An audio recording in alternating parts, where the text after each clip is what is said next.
Now, coming to question number 5. So, this question is asking whether there can be subcategorizations within a category. For example, in the category of backward class of citizens, can there be a classifications of backward and more backward class of citizens? The answer given by the judges is that there is no constitutional or legal bar to such a classification. They justified this conclusion by referring to the weighted system of the Mandal Commission report. They said that many castes or group or classes were scoring different points and therefore were different in terms of their backwardness. And hence, it cannot reasonably be denied that there is no difference between these two sets of caste groups or classes which have scored differently.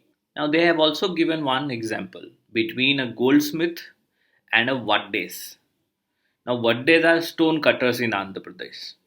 They say that the goldsmiths are less backward than the vaddes.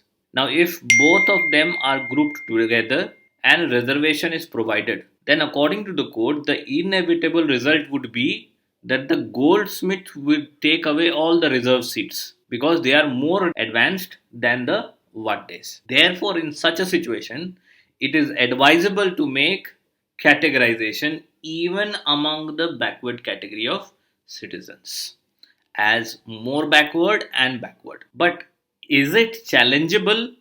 Does the court enjoy any area of jurisdiction? Yes. It says where to draw the line and how to effect the subclassification is a matter of the state or the commission, so long as it is reasonably done.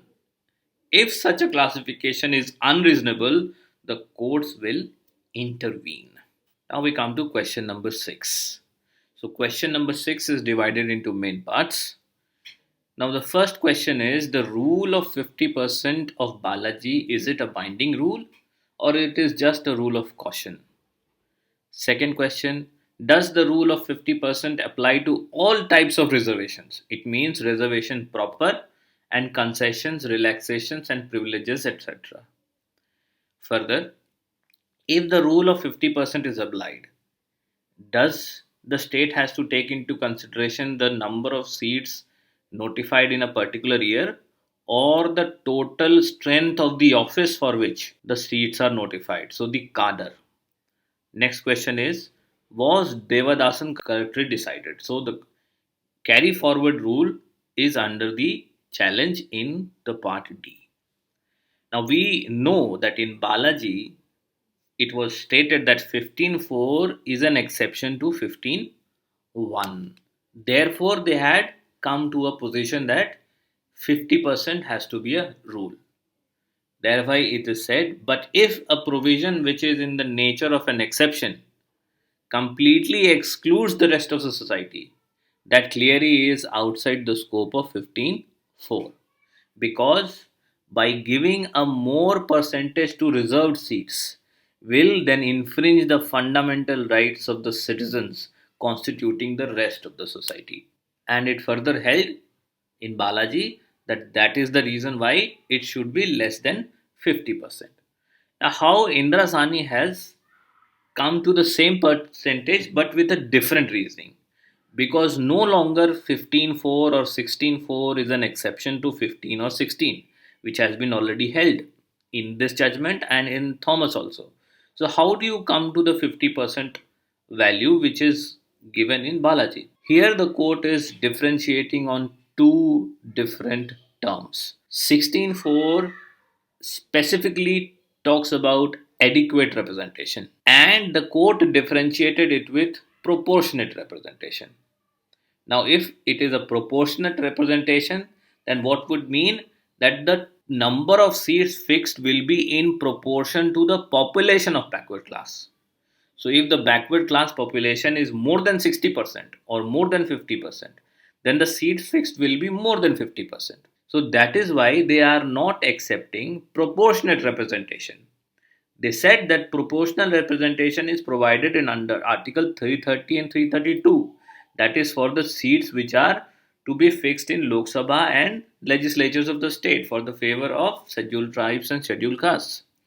But they are only temporary and special provisions. Therefore, no such proportionate representation shall be read in 16.4, which expressly talks about adequate representation. Therefore, it is said, and what is more reasonable than to say that reservation under clause 4 shall not exceed 50% of the appointments of posts, barring certain extraordinary situations as explained. So, what are those extraordinary situations? It might happen that in a far flung and remote areas, the population inhabiting those areas might, on account of their being out of the mainstream of the national life, and in view of the conditions peculiar and characteristical to them, need to be treated in a different way. So it is not a binding rule for all purposes. There are certain exceptions which has been mentioned in this judgment. Further, this point I would like you to take note of. When they are deciding that there has to be a 50% rule, they are taking into consideration now the 27% reservation with the other backward classes.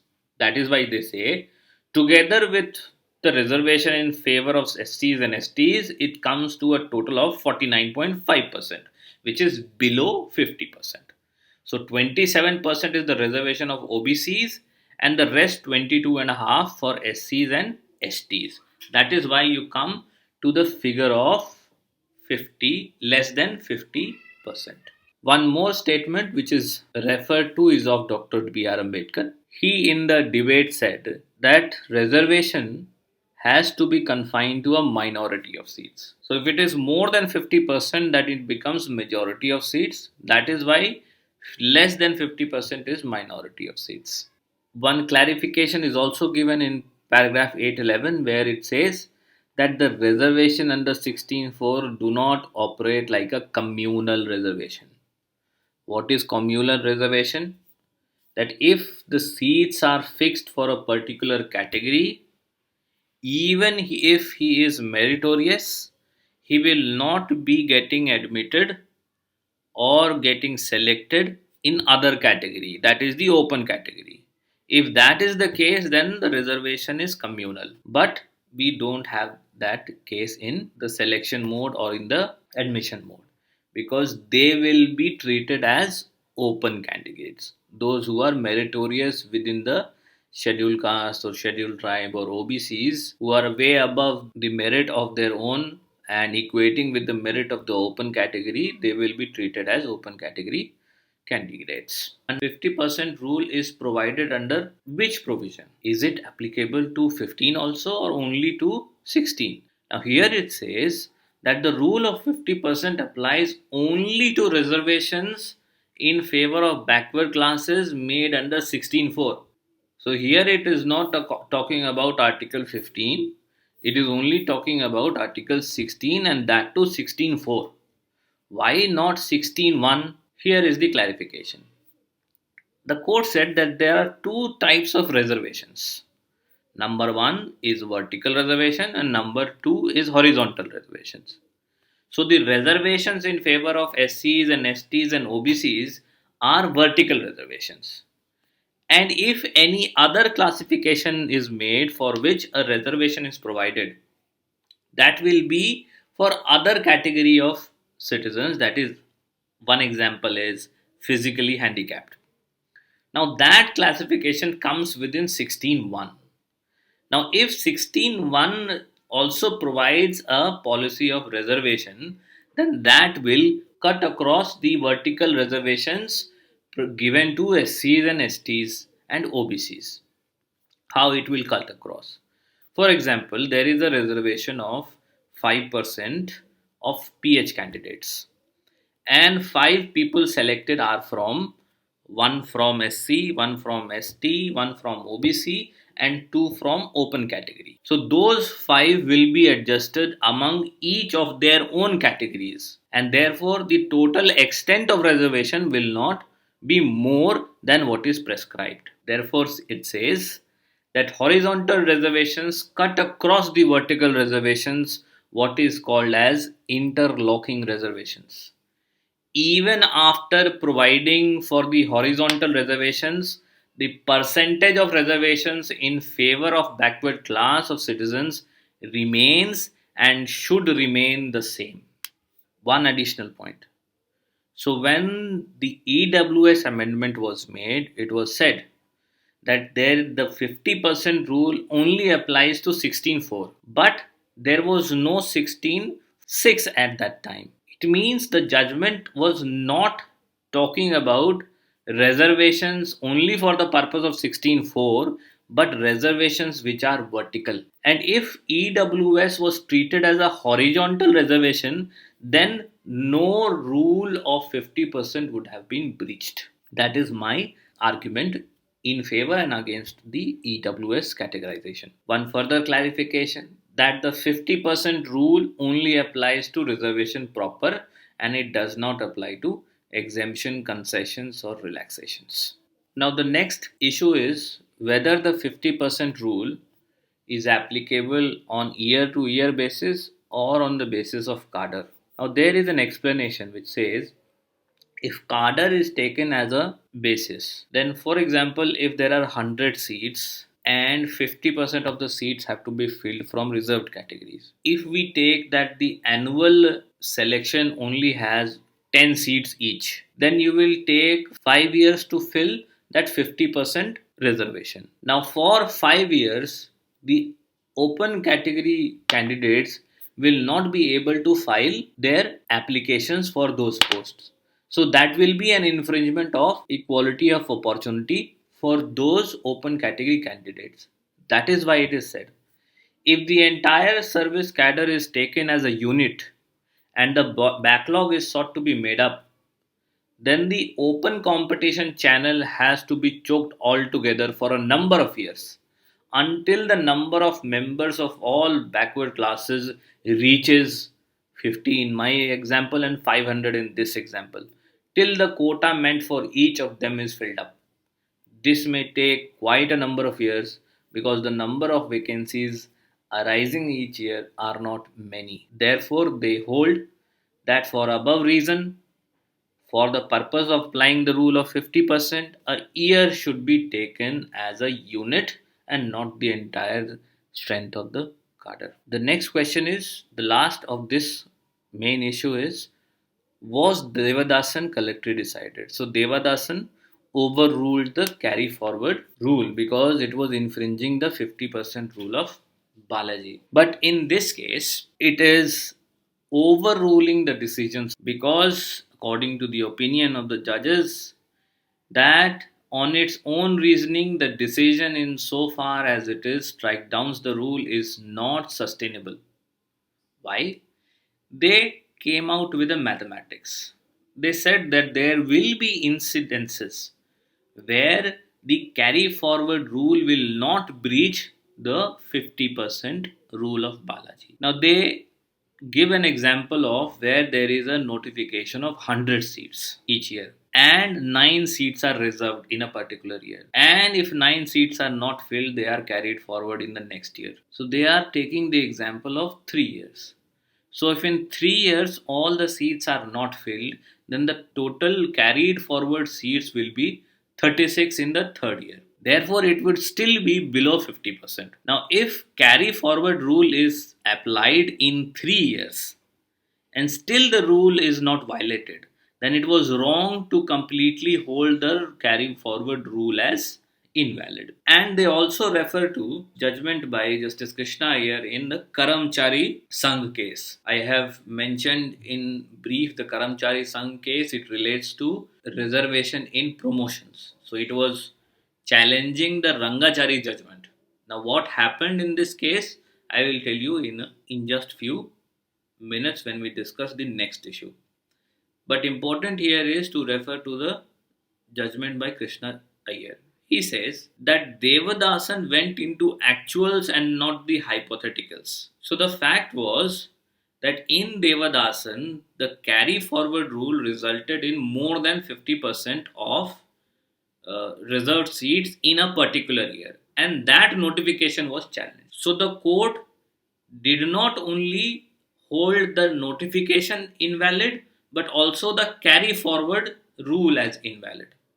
Now, they did not attempt any mathematical exercise. That is why it is said they did not take any academic view of the carry forward rule. Krishna here says that all that we need to say is that the railway board shall take care of issue instructions to see that in no year SCs and STs candidate be actually appointed to substantially more than 50% of the promotional post. So if the carry forward rule is still below the 50% criteria as held in Balaji, the notifications will be valid. And it was wrong to completely hold the carry forward rule as invalid. That is why the Indrasani judgment says accordingly we overrule the decisions in Devadasan. But the same rule of 50% would apply in the case of carry forward rule as well. Now there is one issue. So after Indrasani, the reservation for OBCs is 27%. The reservation for SCs and STs is, so that comes to around 49.5%. So even if one seat is carried forward, would it not breach the 50% rule as held in Balaji? That is a question which we will discuss in the next case, but not now. It is important only to understand that the Devadasan was overruled, 50% rule was upheld, and the carry forward rule was held to be valid. Question number 7 is whether 16.4 also provides for reservation in matter of promotion. So, reservation in matter of promotion is coming from 1961 when we saw the very first judgment of Rangachari. In Karamchari also, the Rangachari was challenged, but the rule of Rangachari was upheld. So from 1961 to 1993, reservation in promotions was a valid law. So more than 30 years, Rangachari judgment was still surviving. Now the objection to Rangachari judgment was made in Karamchari case on the basis that 335 acts as a hurdle. So this is 335, which is maintenance of efficiency in administration, acts as a hurdle for providing reservations in promotions. Now, Indra Sani judgment also rejects the reservation in promotions. So, some important statements which I have underlined, you can just note down them. So, you see 335, the carry forward rule was upheld in Karamchari, and the Balaji rule of 50% was also used. Now, Indrasani says that we find it difficult to agree with Rangachari that Article 16.4 contemplates or permits reservations in promotions as well.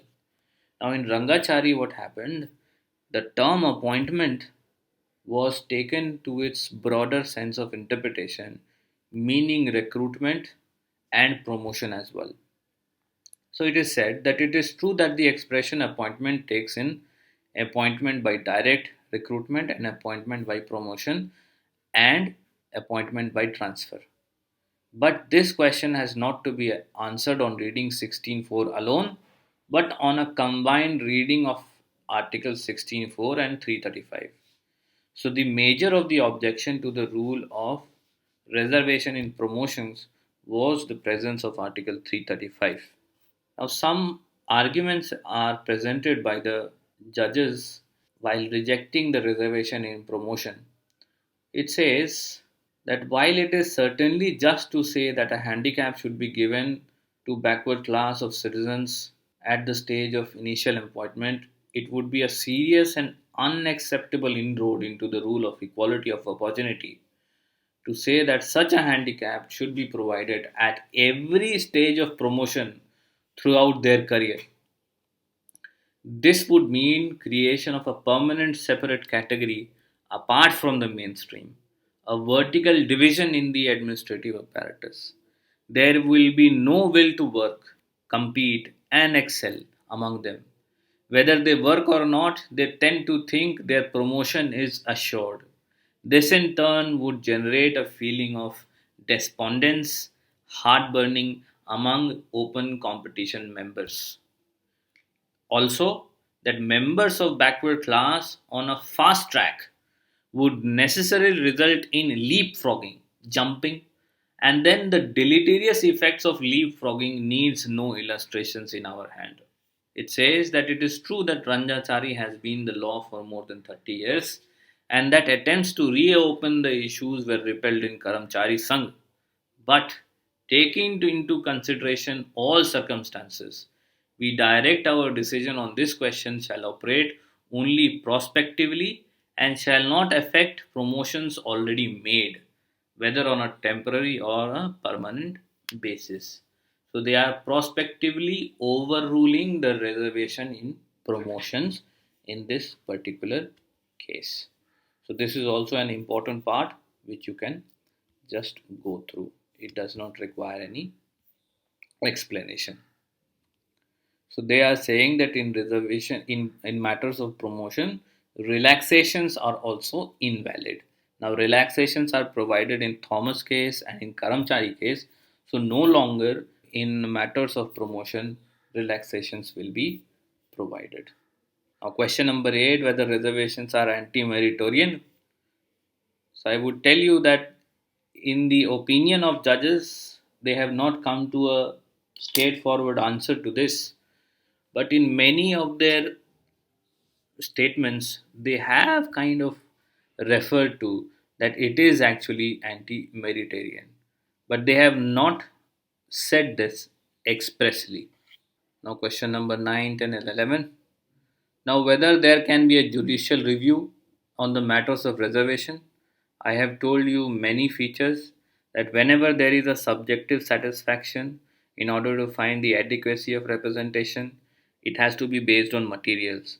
So that materials will be put up for challenge. The decisions not, but the materials which are referred can be held to be challenged. Also, the subcategorizations of backward classes into more backward and backward. If that is reasonable, then fine. If it is not, then the courts will intervene. That is why it is said that the acts and orders of the state made under Article 16.4 do not enjoy any particular kind of immunity.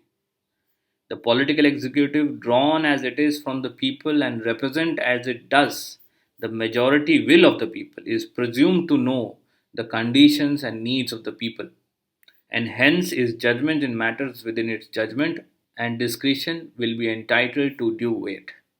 But it does not mean they are free from judicial review. Now, the contentious issue, whether 10% reservations in favor of other economically backward sections is valid or not. Now remember that the term used is economically backward sections. If you use the term backward, then you go to 16.4. If you do not use the term backward class of citizens, then the reservations will be allowed in some other provision of Article 16, and that is 16.1 for an example. So they are not in favor of the 10% rule for economically backward citizens.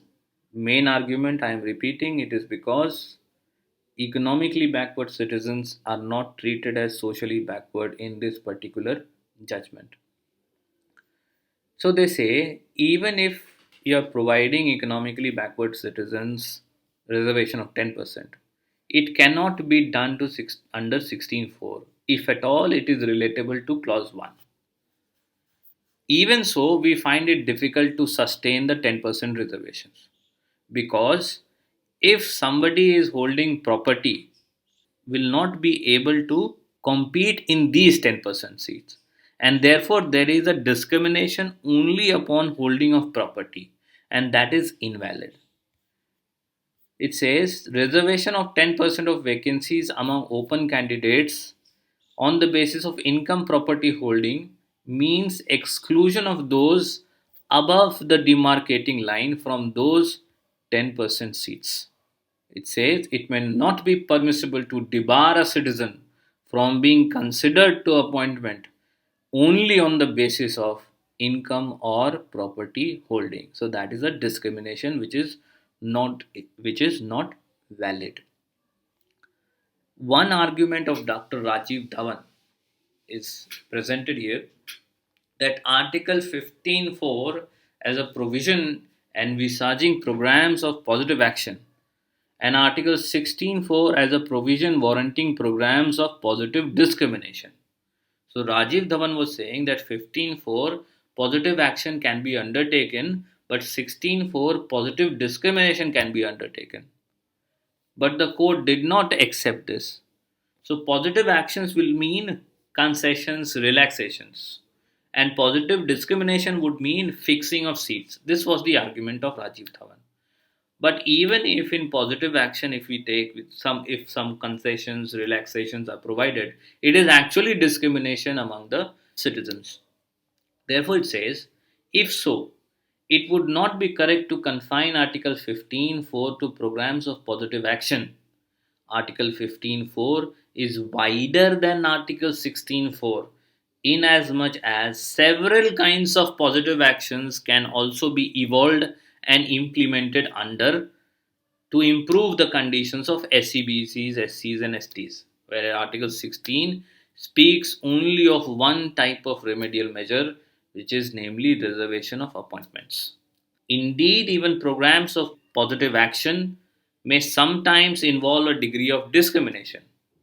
For example, if a residential school is established for scheduled tribes and scheduled castes at state expense, it is a discrimination against other students. So, to actually divide positive action and positive discrimination as to two different class of action is not valid, and hence we end the Indra Sani judgment. Now, those who want easy answer to all the issues which are discussed may refer to paragraph 859. So, all the conclusion is presented.